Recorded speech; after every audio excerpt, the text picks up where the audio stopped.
Знервованість, переляк, стрес. Знову спізнилась. Щось серце погано. Тримай Корвалмент. Корвалмент. Швидка допомога вашому серцю. Кремлівські фантазії загострюються. Другий тиждень російська пропаганда вкидає в інформаційне поле новини про буцімто визначений план Москви оточити Харків. І на чергове путінське марення тепер радісними істериками реагують і головні пропагандистські ток-шоу. 48 часов всем покинуть Харьков и поквартально сносить к чертовой матери. У центрі протидії дезінформації при РНБО наголошують, усі заяви Росії про нібито підготовлений рух на Харків є так званою пропагандою страху. Ворог справді може залякувати харків'ян постійними атаками з повітря, але на більше окупанти не мають ресурсу. І розповіді про чергові наступи залишаються лише розповідями. Таку саму думку в етері 5-го каналу висловили і аналітики проєкту Deep State. Московські пропагандисти звикли вживати важкі наркотики, а потім виходити в ефір і розповідати таку маячню. Вони вже отак знесли всі столиці Європи, вони вже там позносили купу міст тільки словами. А на сьогоднішній день ми бачимо типову московську ідеологію, тероризм, злочинність і більше нічого. Плани на Харків, в цілому на Україну, у них вже не просто з повномасштабного вторгнення, а протягом 10 років, з 2014 року, коли почалася війна. І це не дивно, тому ми сьогодні і ведемо боротьбу проти них, тому ми сьогодні їх знищуємо і будемо знищувати, поки буде існувати ця імперіалістична держава. І щоб остаточно зламати зуби сучасній російській недоімперії, потрібна термінова допомога усього світу. Зі спікером Палати представників США Майком Джонсоном телефоном говорив Володимир Зеленський. Чи почули президента України у Вашингтоні? І коли на фронті з'являться нові партії артилерійських снарядів та техніки, ЗСУ не мають на це відповіді. Вони просто продовжують щоденний бій проти окупантів, десь більш сучасним західним озброєнням, десь радянським градом.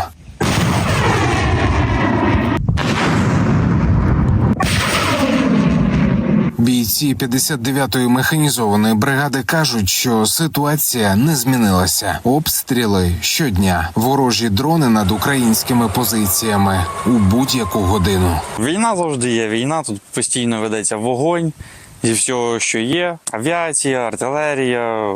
Регулярно тут чути. Вона зараз щось бухкає. Ситуація неприємна з безпілотниками розвідувальними. Тут просто все кишить ними. Нам постійно скидають, де вони літають, і вони буквально по всій лінії нашого фронту і залітають навіть вглиб.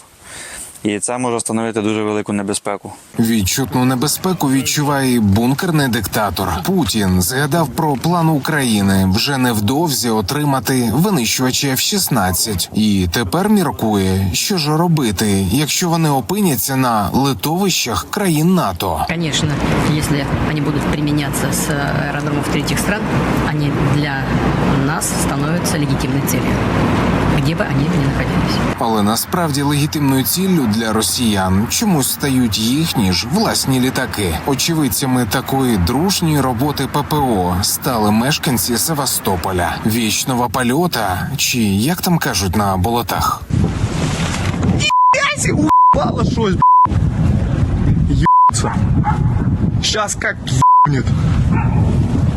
Олексій Пасак, 5 канал. Дві жінки постраждали внаслідок нічної атаки БПЛА на Запоріжжя. Ворожий обстріл майже дощенту зруйнував 5 приватних житлових будинків. Зруйновані ще понад 40 хат. Докладніше про наслідки російської повітряної атаки дивіться у сюжеті Дениса Розенкова.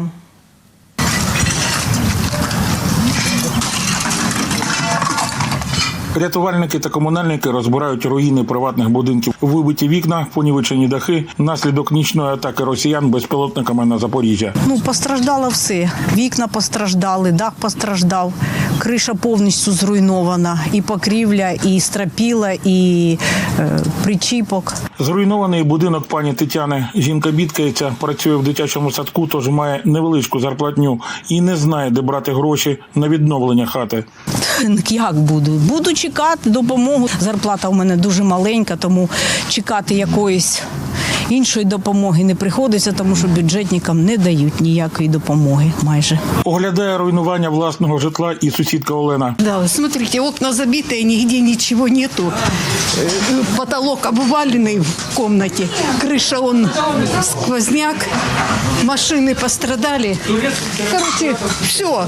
Атака шахедів на місто тривала кілька годин з опівночі до майже 4 ранку. Уламки ворожих безпілотників спричинили займання кількох осель. У Антона, тут живе мати, чоловік каже, що під час тривоги встиг вивезти її з будинку. Вважає, вона врятувалася дивом. Ну, позвонила, конечно, в 2 часа ночи грохот.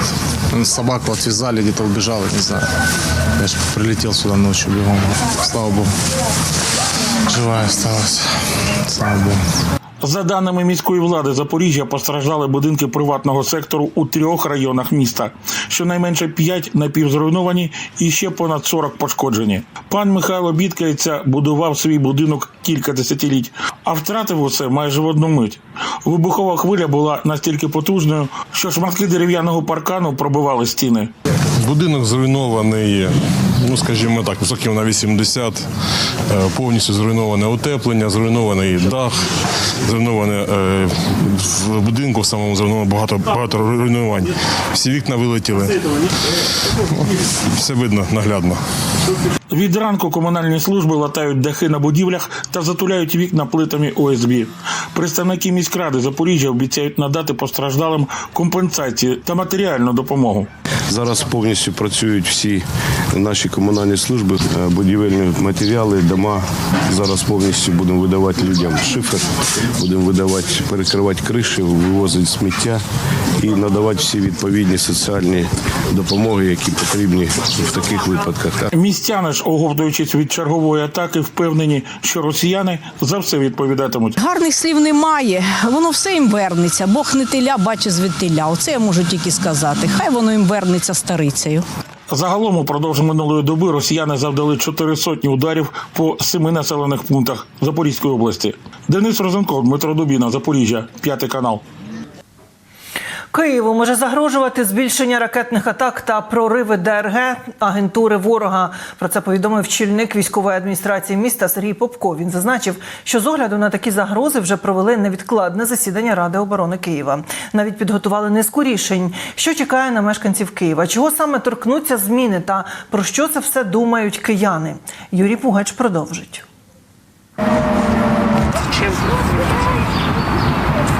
Росіяни можуть дестабілізувати ситуацію у Києві за допомогою ДРГ та агентури. Такі панічні настрої вже ширилися на початку Великої війни. Це перейдіть. А ракетних атак із балістикою на столицю може побільшати.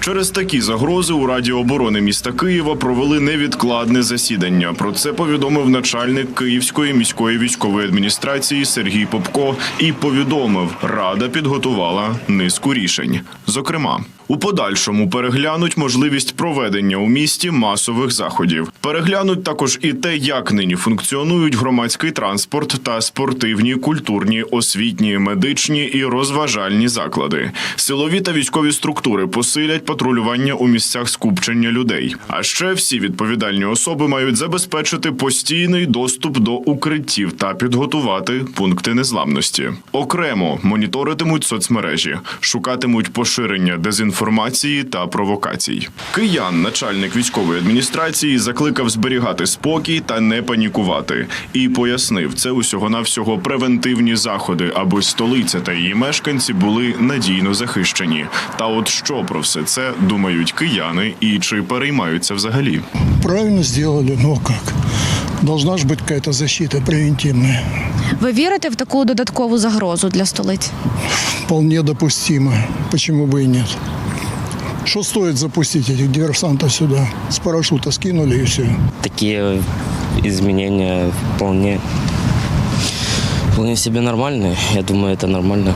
Не знаю. Я згідна вірити в те, що як буде, так і буде. Я з Києва нікуди не виїжджала, я звикла, тому я сприймаю вже, як є все. Я думаю, що якщо Київ стояв в 22-му році, то на даний момент ми маємо вже бути підготовленими до цих подій і забезпечити кордони настільки сильно, щоб ніякі ДРГ до нас не проникли. І я вірю в краще. Я вірю в перемогу і думаю, що все буде добре. 10 років воюємо з московитами. Вони це робили, роблять і будуть робити. 10 років вони сиділи своїми агентами в різних структурах, в різних точках нашої країни, вели різну і інформаційну всю діяльність. Тому не новина, якщо вони це роблять і зроблять ще раз. Для того і працюють наші спецслужби, працюють різні люди над тим, щоб це виявляти і, відповідно, ізолювати цих людей, цих агентів зі своєї діяльності. Водночас до нових загрозливих сценаріїв від ворога варто бути готовими, бо на носі у нас, крім побєдобєсного на Росії 9 травня, ще й військові навчання в Білорусі. Те, що вони будуть грати як мінімум інформаційно-психологічному полі, а для цього їм необхідно певна картинка з вулиць,